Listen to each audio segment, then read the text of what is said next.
I just watched the new movie 65. Is it any good? How many butter pumps will it get? Let's find out. My baby likes. Hello, my butter babies. So let's talk about 65, the new movie starring Adam Driver.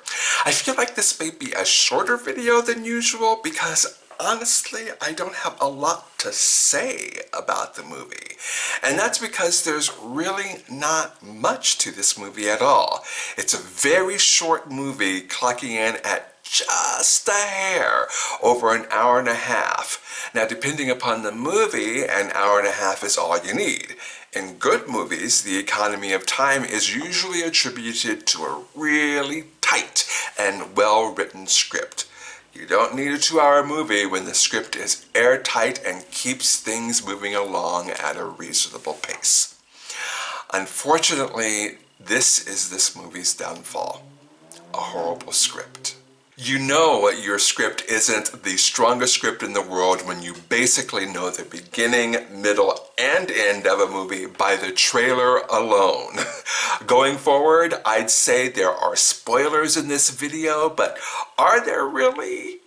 If so, they are the mildest of spoilers because the entire movie is laid out in the 2 trailers readily available on YouTube. So, mild spoilers, I guess, but not really. The plot of this movie is a pilot, played here by Adam Driver, is navigating a spaceship on a long-range 2-year exploratory mission through space. He's transporting 35 passengers, all asleep in stasis. The ship runs into an uncharted asteroid belt and has to crash land on the nearest planet, which is Earth, 65 million years ago. Once the ship lands, all the passengers are dead save one, a little girl. Adam rescues the little girl from her stasis pod. However, the little girl speaks an entirely different language than Adam, and the universal translator is conveniently broken, causing a language barrier between them. However, eventually they figure out a barely rudimentary way of effectively communicating with each other. The rest of the movie is spent on them getting to an intact escape pod that's landed near the top of a mountain about 15 kilometers away from their location. But because it's 65 million years ago, the terrain around them is really rough, and there are dinosaurs everywhere, and they're all looking for their next meal. So for the next hour and 20 minutes or so, Adam and this little girl are racing towards this escape pod, all the while fighting for their lives against various species of dinosaurs. It's like a poor man's Jurassic Park. Eventually they get to the escape pod and are able to escape safely back into space, just in time for the asteroid that caused their crash landing in the first place to come crashing down on Earth, destroying the dinosaurs and plunging the Earth into its latest ice age. The end. The premise of this movie is actually a really good one. What if you had a sci-fi movie but put it in prehistoric Earth? It's just the execution of that premise is where it all is where it all falls apart. And that is the fault of the script. The movie is written and directed by Scott Beck and Brian Woods, 2 of the writers from the A Quiet Place franchise. One of the huge problems with the film is this particular film leans into the silence between the 2 main characters, much like the silence that was A Quiet Place's calling card. The problem is, in this case, it comes across as really lazy script writing. In A Quiet Place, it made sense they wouldn't talk a lot because that attracts the monsters. Here, it just comes across as we don't really know how to write dialogue for a child, so let's just mute her for the entire movie. One of the subplots of the movie is the reason Adam took this 2-year mission is because his daughter is sick. This mission effectively tripled his salary and allowed his family to pay for treatment for his daughter. His daughter sends him FaceTime-like messages to keep him up to date on her recovery, but sadly, eventually she succumbs to her illness and dies. Enter the "my daughter died, but I'll be damned if I let you die" trope. And even that tired trope would have been okay had they allowed for effective and heart-filled communication between the two main characters. Instead, it's mostly Adam talking and her responding with the 2 or 3 words he's taught her in English. And yes, he inadvertently teaches her a swear word because we've never heard that in cinema before. And you know what? She's not even written in an "I am Groot" kind of a way, where even though that's the only sentence that character has ever said and ever will say, you're right there with him and you feel everything he's going through. I really do feel like either one, they needed to sell this movie, so they pitched it as a spiritual cousin to A Quiet Place, or 2, they really don't know how to write for children, because honestly, there is absolutely no reason why that child should have been "I am rooting" horribly throughout this entire film. Having the universal translator be broken is just a convenient and, quite frankly, lazy way out. It's literally only through the sheer talent of Adam Driver alone that I sorta bought their relationship. God bless that little girl. Her name is Chloe Coleman, by the way, but she had nothing to work with, and it came through in her performance. She might as well have been Wilson from Castaway. She had so little to do. She was basically his stand-in for his dead daughter, which is kind of sad and kind of creepy. Let's hope this movie opens up a lot of different acting opportunities in the future for little Miss Chloe to really show her acting chops, because she deserves that.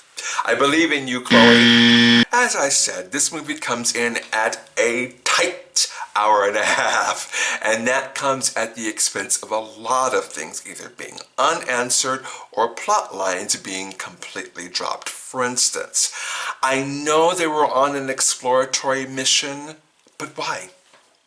Where are they going? Why will it take 2 years to make the round trip? And most importantly, why is there a child on this trip?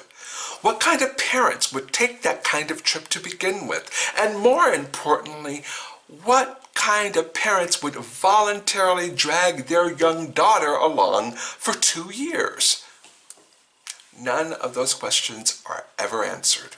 As far as dropped plot lines, Adam is injured with some shrapnel stuck in his side from the crash at the very beginning of the movie. He pulls out the shrapnel and stitches himself up with some sort of sci-fi spray of some sort. It's explained away because it's sci-fi, and so it stitches things up. At one point later on in the movie, however, he lifts up his shirt and it looks like the wound is infected. It's never mentioned again. Here's another drop plot line. When he first starts to cautiously explore his surroundings outside at the beginning of the movie, he finds he's crash landed in a swamp of some kind. It's nighttime. He's walking around in the swamp, shoulder flashlight on, weapon drawn. There's clearly something swimming in the water stalking him.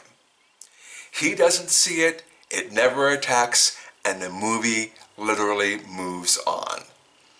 There are a couple more things like that where a payoff is expected and never happens. It's so frustrating.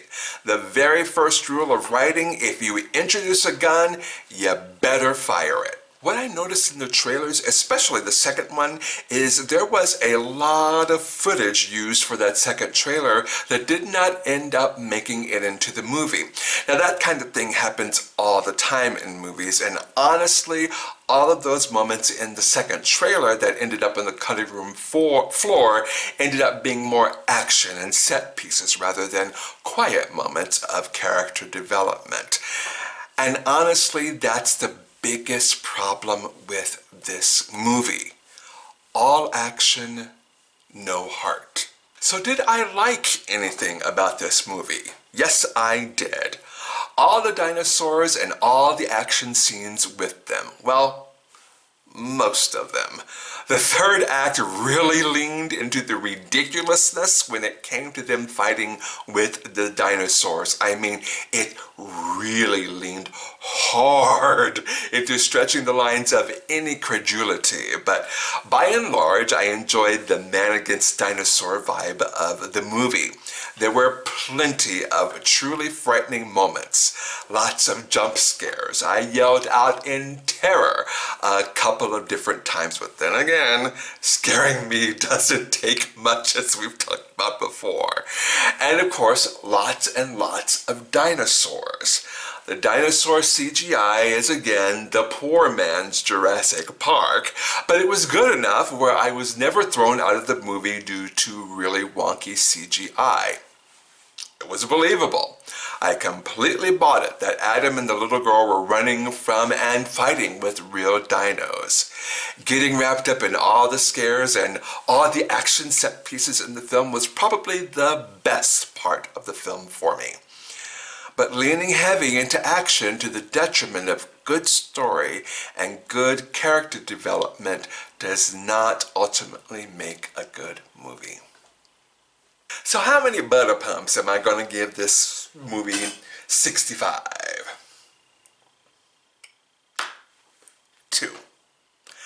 2 butter pumps. Only because it delivered on the action and I enjoyed watching the dinosaurs. But honey, save your money though. Wait for it to hit streaming. I promise you, you won't regret that decision. So now I turn it over to you, my butter babies. Have you seen 65 yet? If so, what did you think? How many butter pumps would you give it? Sound off down below. I want to hear all about it. Thank you so much for watching and subscribing. I'll see you in the next one, butter babies. Bye.